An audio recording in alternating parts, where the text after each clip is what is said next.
একটি নির্জন প্রহর চায়ের পর্ব 7 শুরু করছি। কি অদ্ভুত ফিলিংস হচ্ছে আমার, বলার মতো নয়। তরির দিকে অগ্নি চোখে তাকিয়ে বললাম, তরি, তুমি না বললে যে এই ওয়াশরুমে দাদা যায়? আমি তো তাই জানতাম, বাট আজ ভাইয়া গেল কেন? উনাকে তো যেতেই হবে, উনি না গেলে আমার সাথে অঘটনটা ঘটতো কিভাবে? বাই দ্য ওয়ে, তোমার ভাইয়ার কি টয়লেট ক্লিয়ার হয়েছে, নাকি আমার ডাকাডাকিতে বেরিয়ে এসেছে? ভাবি, ভাইয়া যে লজ্জা আজ পেয়েছে তাতে টয়লেট চিরদিনের জন্য আটকে গিয়েছে কিনা কে জানে। এমন লজ্জা জীবনে পেয়েছে কিনা সন্দেহ আছে। আর আমিও লজ্জায় ভাইয়ার সামনে যেতে পারবো না কোনো দিন। ধুর, এ কি কোনো ঘটনা নাকি? উচিত ছিল দরজা খুলে হাত ধরে বের করে আনা। তরি আবারও হাসলো আমার কথা শুনে। এই হাসিটা ওর ভেতর থেকে এসেছে। মানুষ মন থেকে হাসলে চেহারায় অন্যরকম সৌন্দর্য ফুটে ওঠে। সেই সৌন্দর্যের কাছে পৃথিবীর সব সৌন্দর্য বেমানান। তরিকে হাসতে শেখাবো, বাঁচতে শেখাবো নিজের জন্য, অন্যায়ের বিরুদ্ধে প্রতিবাদ করতে শেখাবো, লেখাপড়া শেখাবো। তরিকে নারীর সম্পূর্ণরূপে তৈরি করে ছাড়বো। এর জন্য আমাকে অনেক ছলনা আর মিথ্যার আশ্রয়ও নিতে হতে পারে, কারণ ছলনা যারা করে তাদের সাথে ছলনাই করতে হয়। ক্ষমা করো আল্লাহ, তরির জন্য আজ থেকে আমাকে নামতে হবে মিথ্যা আর ছলনার যুদ্ধে। তরির হাসি মুখের দিকে বেশ কিছুক্ষণ তাকিয়ে থেকে বললাম, তরি, হাত ধুয়েছ? এসো, খেতে এসো। আমি খেয়ে নিব, আপনি যান। ভাইয়া অপেক্ষা করছে খাওয়ার জন্য। দাদার হুকুম, আপনাদের একসাথে খেতে হবে। একসাথে না খেলে প্রেম বাড়ে না। করুক অপেক্ষা। তোমার ভাইয়াকে একটা প্রেমের শহর বেটে গিলালেও তার মাঝে প্রেম টেম ফিলিংস আসবে না। আগে তোমার খেতে হবে। আজ আমি তোমাকে নিজ হাতে খাইয়ে দিব বেবি। আমাকে আপনি খাইয়ে দিবেন? হ্যাঁ, দিব তো। এক বোন কি আর এক বোনকে খাইয়ে দিতে পারে না? আচ্ছা ভাবি, পরে দিয়েন, আজ অনেক দেরি হয়ে গিয়েছে। আজই মানে এক্ষুনি। চলো রান্নাঘরে। দুজনে হাত ধুয়ে রান্নাঘরে প্রবেশ করলাম। ডাইনিং থেকে রোশন স্যার আর আমার খাবার লুকিয়ে রান্নাঘরের ভিতরে নিলাম। খাবার দেখে তরি বলল, ভাবি, এসব তো আপনাদের দুজনের খাবার।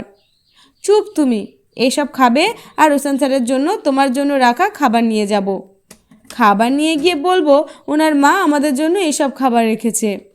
কেন ভাবি এমন করবেন? আম্মা তো আপনাকে ভালোবাসেন। ভাত মাখিয়ে তরির মুখে গুজে দিয়ে বললাম, আমাকে ভালোবাসে বলে আমি কি করব? না মানে আমাকে কি করতে বলছো? ওই মহিলার সাথে মিশে তোমাকে অত্যাচার করব? আমার কি জীবনে ভালোবাসার অভাব পড়েছে যে ওই সুযোগ সন্ধানী রওশন জামিল মহিলার ভালোবাসায় গদগদ হয়ে যাব? এসব খারাপ মানুষের ভালোবাসা আমি চাই না, বুঝলে? তুমি তো শাশুড়িকে ভীষণ ভালোবেসেও তার মন পেলে না। এবার শাশুড়ি বুঝবে ভালোবেসে মন না পেলে কেমন লাগে। শাশুড়ি আমাকে পর্যাপ্ত ভালোবেসেও যখন মন পাবে না, তখন ওনার মন ডেকে বলবে, এর চেয়ে তোরই 1000 গুণ ভালো ছিল। এর পরেও যদি ভাবে না বেটার বউ দুটোই খারাপ, সে ওশানের প্রেমিকাকেও এ বাড়িতে নিয়ে আসবে। দেখবে ওশানের প্রেমিকাকেও আমি এর চেয়ে বেশি খারাপ তৈরি করব। ওনাকে আমি বুঝিয়েই ছাড়বো উনি ভুল। ওনার মুখে স্বীকার করিয়েই ছাড়বো তোরই ভালো ছিল। এরই মাঝে আমাদের ঘর থেকে এক মেয়ের হাসির বিকট শব্দ ভেসে আসছে। কান খাড়া করে শোনার চেষ্টা করছি। মেয়েটা কি বলা বলি করছে। ভ্রু উঁচিয়ে তরির কাছে জিজ্ঞাসা করলাম, তরি, কে এসেছে? ভাবি, আম্মার ভাতিজি, ভাইকে পছন্দ করে। আমার খুবই ইচ্ছা ছিল জিনাত আপুর সাথে ভাইয়ার বিয়ে দেওয়ার, কিন্তু ভাইয়ার রাজি হয়নি। আর দেখবেন এ বাড়িতে এসেই নিজের ফুপুর দাপটে কি বাজে ব্যবহার করে আমাদের সাথে। কথায় ইংরাজি বলে শুধু। ওকে, মাথায় রাখলাম। তরির খাওয়া শেষ। ওর কেমন কান্না পাচ্ছে। কান্না আটকে বলল, আজ কত বছর পর কেউ ভালোবেসে খাইয়ে দিল। আমার জীবনের আগন্তুক হয়েই কি তুমি এসেছো? এসব বলতে নেই। শোনো, আমি তো নতুন বউ, লজ্জা থাকা উচিত আমার, নাহলে পাড়ার মানুষ সমালোচনা করবে। তুমি আমাদের খাবারগুলো আমাদের রুমে দিয়ে এসো। আমি একটু লজ্জা নিয়ে তোমার সাথে প্রবেশ করছি ভিতরে। তরির সাথে নিজেদের রুমে প্রবেশ করেই চোখ গেল জিনাতের দিকে। পায়ের উপর পা তুলে বসে গল্প করছে রোশন স্যারের সাথে। আমি ঘরে ঢুকতেই রোশন স্যার আর চোখে তাকালেন আমার দিকে। জিনাতকে বললেন, ওর নাম সারা, তোমার ভাবি। জিনাত কেমন করে যেন বিদ্রুপের দৃষ্টিতে তাকালো আমার দিকে। আমার পা থেকে মাথা পর্যন্ত তাকিয়ে দেখে বলল, সো বিউটিফুল বাট কি বাট? হাইটে কম। কোথায়? ঠিকই তো আছে, এর থেকে আরও কত হাইট লাগবে। Look at me. এরই মাঝে তরি বলল, ভাইয়া খাবার খেয়ে নিন। জিনাত আপু আসেন, আমরা বাইরে যাই, ভাইয়া আর ভাবি এখন খাবার খাবে। দ্যাটস ওয়াই বাইরে যেতে হবে? হ্যাঁ, দাদার হুকুম। আমি রোশন ভাইয়ার রুমেই থাকবো।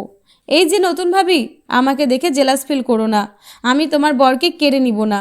যাক, এবার কথা বলার সুযোগ তো পেয়েছি অন্তত। অমায়িক হাসি দিয়ে বললাম, আপনাকে দেখে হিংসে ফিলিংস হচ্ছে না আমার, আর সে প্রশ্নই বা আসছে কেন? না, হতেই পারে, ভাবতে পারো আমার হাজব্যান্ডের রুমে এসে একান্তে হাজব্যান্ডের সাথে কথা বলছে, কাহিনী কি? আপনার কি সেই ক্ষমতা আছে ওনাকে কেড়ে নেওয়ার? যা বিয়ের আগে পারেননি তা বিয়ের পরে কিভাবে সম্ভব? এত ওভার কনফিডেন্স কিভাবে আসে? বিয়ের আগে পারিনি মানে? কথাটা আপনিই তুলেছেন তাই আমি বললাম। ও, আমি তো ফান করছি, বাট তুমি সিরিয়াস হয়ে যাচ্ছ। আপনি আমার মাঝে সিরিয়াসের কি দেখলেন? আপনি মজা করেছেন, আমিও মজা করেছি। আল্লাহ, ইংরেজি আপা, আপনি মজাও বোঝেন না? ইংরেজি আপা হোয়াই? আপনার প্রতি লাইনে লাইনে ইংরেজি বলার জন্য আমি ভালোবেসে নামটা দিলাম। ও, তা তোমরা বেডে ঘুমাওনি কাল রাতে? খাটে না, খাটের নিচে ঘুমিয়েছি। But why? ফুলসজ্জা রাতে ক্রিকেট খেলতে। আপনি জানেন না ফুলসজ্জা রাতে ক্রিকেট খেলতে হয়? আমরা সারা রাত ক্রিকেট খেলেছি খাটের নিচে গিয়ে। রোশন স্যার চোখ বড় বড় করে তাকালেন আমার দিকে। ওনাকে দেখে মনে হচ্ছে অস্বস্তি ফিল হচ্ছে ওনার। তরি মুখ চেপে হাসছে। জিনাত একটা শুকনা কাশি দিয়ে বলল, অসভ্য মেয়ে একটা। ওয়াশরুমটা কোন দিকে যেন? এ ঘরে টয়লেট বাথরুম সব আছে, কিন্তু ওয়াশরুম নেই। মানে? মানে এ কোনো শিল্পপতির ঘর নয় যে ওয়াশরুম থাকবে। এখানে টয়লেট আছে। টয়লেটকে ওয়াশরুম, ঘরকে রুম, খাটকে বেড, এগুলো আপনাদের মতো শিক্ষিত আর বড়লোকরা বলে, আমরা না। আমার আর তরির সামনে এসে এসব বলবেন না। আর আমাকে অসভ্য বললেন কেন?